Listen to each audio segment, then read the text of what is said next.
What's up, guys? We are test riding the Monday Motorbikes GEN7 today.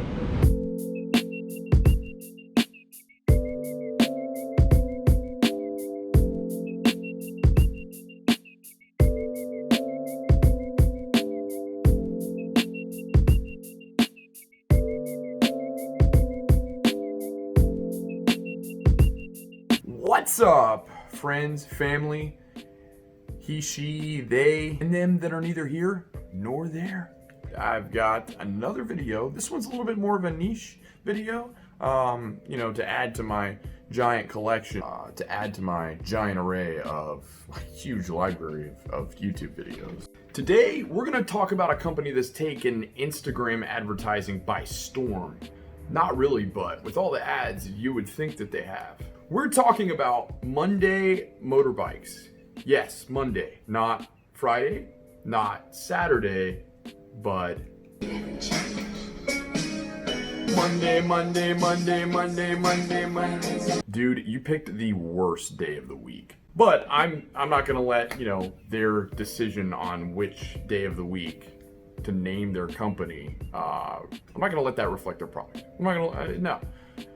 But just, so I have to give a fair and balanced review somehow. I have to make this interesting for people with no technical background, and I have to make this interesting for people with some kind of technical background that want in-depth specs and info and blah, blah. Skip lords, if you want to skip to the good parts, just hit those time links below. I've got them there. It's all there.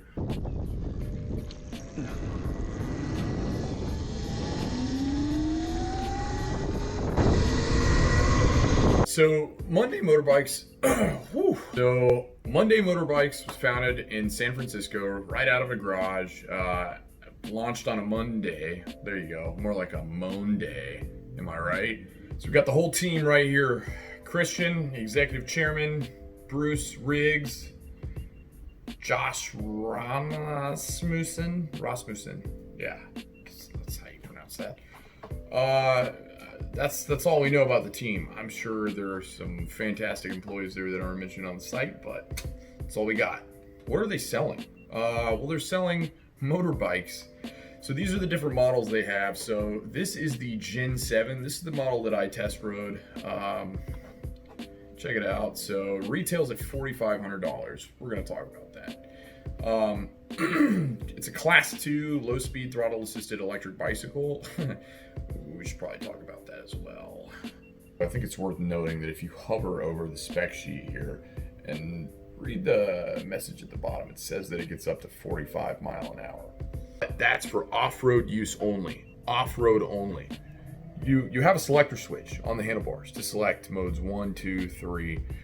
3 is off-road only. That gets up to 45 miles an hour, but off-road only. I'm not here to ruin anybody's fun, including my own. So I don't even think we need to go down that road. But if we do, it better be off-road. So check it out. These are the different classes for electric bicycles. The GEN7 claims to fit into class 2. So the top speed is limited to 20 miles an hour and is a throttle-assisted vehicle. Monday also has the Gateway model, which came out first. And I'm going to touch on that real quick, but we're going to talk more about the GEN7 because it's a little bit spicier of a model. So the Gateway produces about 500 watts and retails at about $23.99. It's also a class 2 e-bike. So let's talk about the GEN7 again. Let's go back here and we'll start with the battery pack. So the battery pack is located under this faux gas tank. It's rated at 72 volts nominal and 31.2 amp hours, which is about 20 cells in series. So fully charged, I expected the pack to top out around 80 to 84 volts. So think about 20 of these cells in series and 10 in parallel. So this is your rough volume of batteries. Multiply that nominal system voltage by the number of amp hours and you've got kilowatt hours or total energy storage on board. So here we have 2.246 kilowatt hours. Kilowatt? What? So the kilowatt hour is the unit of energy. So kilowatts is power, hour is time. So power multiplied by time gives you that energy. I'm really not trying to turn this into a class, unless you want me to, of course, and then I can. So this is where an ad would go if I was monetized, but I'm not. So enjoy the free content. So let's relate this energy we're talking about to Monday's range claims. So they claim that you can travel 50 to 100 miles, right? That's pretty like wide range. So if you've got the throttle pinned, wide open, you're cruising at 45 mile an hour off-road, you're gonna be using close to the maximum amount of power, if not, because you've got to cut through the air. You've got to push air because you're not that aerodynamic. You're a human body sitting upright, so you're pushing air, and you've got to overcome friction, right? That's also a force that you have to overcome. So add those forces together, plus, you know, inefficiencies in the motor. So anyways, after you go through all the math, you can basically determine how much power you're using to cruise continuously at 45 mile an hour. So the faster you go continuously, the more energy you're going to use. You're going to drain the battery quicker as a result. So it makes sense that this lower end of the range scale that Monday is providing means, hey, if you're going faster continuously, you're only going to get 50 miles of range. All right. So real world, I would love to be able to test this. If somebody out there has a Monday and has real world data to provide, that would be awesome. Let's bring it back. We could go in depth. We could go very deep into the subject, but we're not going to, not today. But long story short, if they claim 50 to 100 miles of range, that's pretty good, I gotta say. One more note on the battery. So they claim that it's about 25 to 30 pounds, which sounds about right for those cells, right? If you have 200 of those 18650s, that's about 20 pounds plus materials to make the pack. It comes out to about that. I would also expect, hands down, the battery pack to be the biggest cost of this bike. What else does the Monday have? Well, it's got a brushless DC permanent magnet motor, econ mode, 750 watts. But we know we're doing a lot more than that in sport mode, baby. So check it out. I actually recognize this motor. It's made by a company called Golden Motors. This is Golden Motors website, goldenmotor.com. Does this look familiar? Yeah. That's their 5 kilowatt motor. And this is what's on the Monday. To a T, absolutely. The fan cooling version, not the liquid cooling version. Retails for roughly $450. You know that they're using 72 volts nominal. So you could go to the specs here and you could look at the performance of this motor at that voltage. So I also believe they are using a Kelly motor controller, similar to this one right here. But I think they're using the KLS, which is a newer sinusoidal brushless motor controller, quieter, more efficient. For those of you that have a Monday and are in the LA area, I'd be interested to play around with this motor controller a little bit. To plug into it, see where the settings are set by Monday, the factory settings, and then see what we can do with it. So we've briefly touched on the batteries, the motor, the controller. Let's talk about the chassis, right? And the ride. And let's put some test ride footage in here, because I know that's the only reason you clicked on this video, right? Starting off with the wheels, we got 17-inch aluminum wheels. They're mag wheels, man, come on.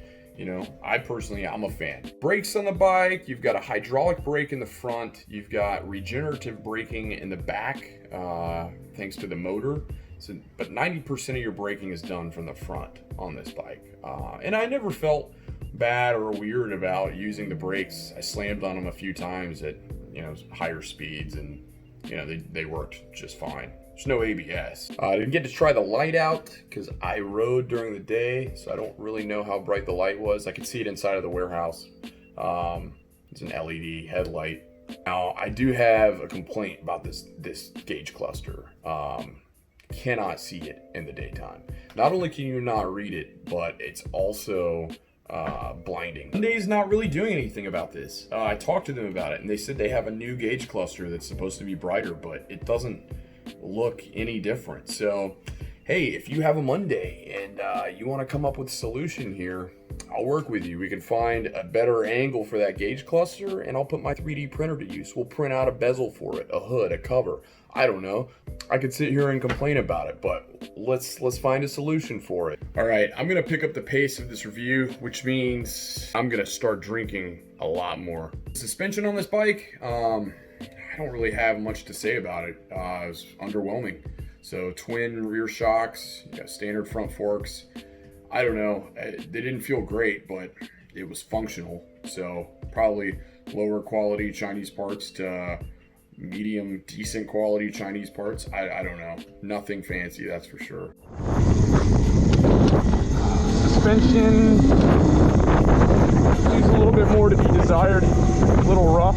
So the handling of this bike is pretty good overall. So at 170 pounds, you know, it's a really heavy e-bike or really lightweight moped or motorcycle. You can throw it around, flick it, no problem, but you can feel that battery weight up high. That higher center of gravity makes it just a little bit awkward when leaning, and you can definitely feel it. I wish Monday had put the battery pack lower towards the motor, but it is what it is, you know? You can still throw this thing around, no problem. Okay, so let's talk about the bicycle aspect of this electric thing. I'm gonna say it like this. Those pedals are there for one reason and one reason only, and it is not to propel this vehicle. Trying to pedal this thing up a hill feels like trying to pedal a paddle boat as fast as you can on a lake, or actually in the ocean. Let's go with the ocean with waves. It just doesn't, it doesn't work. So just for shits and giggles, let's try to pedal this thing. Oh God, not happening. Nope, not when you could just twist the throttle. God, there's no way you would ever pedal this thing. But hey, enjoy your Class 2 e-bike. A few other things to touch on before we wrap this up. There is a key that you use. It's an RFID key. It's like one of those generic little RFID tags you can find on Amazon, the little blue ones that are programmed. So you do have that. Now, if you try to move this bike without activating it with the key, the motor controller will actually send pulses to the motor, prevent you from just rolling the bike away. It's like a cheap theft deterrent. You've probably seen it with electric scooters and other vehicles before. The design of this bike, the aesthetics, definitely grew on me. Initially, I wasn't a fan of the skinny seat behind the larger battery cover, but I actually really like the look of this bike now. The battery charger is 5 pounds or less, so you could take it with you if you needed to on a ride. And it takes about 5 hours to charge, which is fair. The Gen 7 does come with a 1-year warranty, and that covers manufacturer defects. Everything else, normal wear and tear, you're on your own. We can talk about the cost breakdown a little bit. So given what we know about the drivetrain, right? Motor controller, batteries, you know, that total comes out to about $1,800. And that's just for the parts alone. Motor, the controller, and the battery pack. We're not factoring in the cost of wiring, the cost of connectors, and all, you know, motor mounts, material, raw material for that, the chain, all of these little parts that probably add up to $2,000 or just over. And that's still less than half the cost of this bike. Of course, you have to have a profit margin, right, to operate as a business. So I would be really interested to break down this cost further. I don't have enough information to do so. Is it worth it? Is the Monday Motorbikes Gen 7 worth the $4,500 that it cost? Stay tuned until next time where we find out. I don't know, if money's not an issue, if you just want something fun that looks good, get the Monday. You know, if you're relying on this as your transportation to get to work each and every day and don't want to pay the extra money, maybe don't. But I definitely think it's a competitor. It's just priced a little higher than the competition. And I haven't really found anything about it that justifies that additional cost. Thanks for sticking through this video. Those of you that watched all the way through and didn't just skip around. This is my first review video. I happen to have a background in electric vehicles, e-bikes and motorcycles specifically. If you liked what you saw today and you want more content like this, please subscribe, hit the like button, smash that button. Let me know. Give me feedback. Leave a comment. Let me know what I could have done better. Let me know what you liked. I really appreciate the comments and the feedback. Here's some more test ride footage to close the video out.